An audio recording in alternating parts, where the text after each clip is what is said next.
The freedom of man? The freedom of man, as understood in Catholic teachings, is a multifaceted concept rooted in the dignity of the human person and the relationship with God. It is not merely the ability to do as one pleases, but a power given by God to act, to choose between good and evil, and to perform deliberate actions on one's own responsibility. True freedom is oriented towards what is good and ultimately finds its perfection when directed toward God. First, foundation in human dignity. Freedom is intrinsically linked to the dignity of the human person, who is created in the image of God.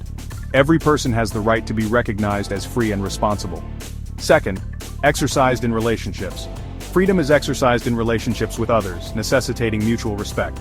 The right to exercise freedom, especially in moral and religious matters, is an inalienable requirement of human dignity. Third, not unlimited.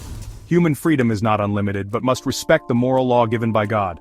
Authentic freedom is fulfilled in the acceptance of that law. Fourth, freedom and responsibility.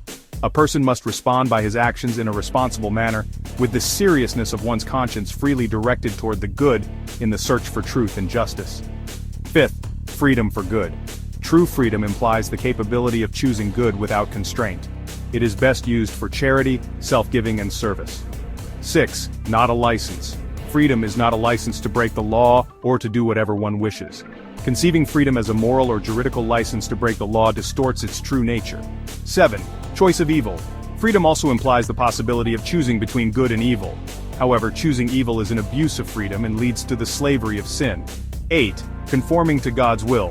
Freedom consists in the possibility of conforming responsibly to the divine will expressed in the law, thereby becoming more like the Creator. 9. Moral accountability. Individuals are accountable for the good they fail to do and the evil they commit. This sense of moral accountability is essential for a just and solidary society.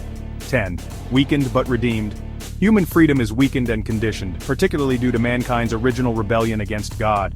However, humans remain free and responsible beings, redeemed by Jesus Christ.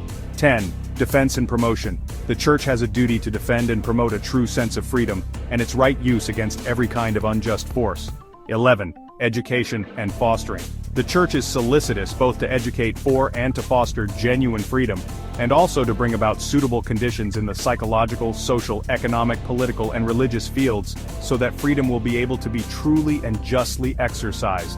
Moreover, the Catholic understanding of freedom is not merely the absence of external constraints, but the ability to choose the good, to act responsibly, and to align oneself with God's will. It is a gift that requires careful cultivation and a commitment to truth and virtue. For more wisdom, kindly follow and share. May God bless you.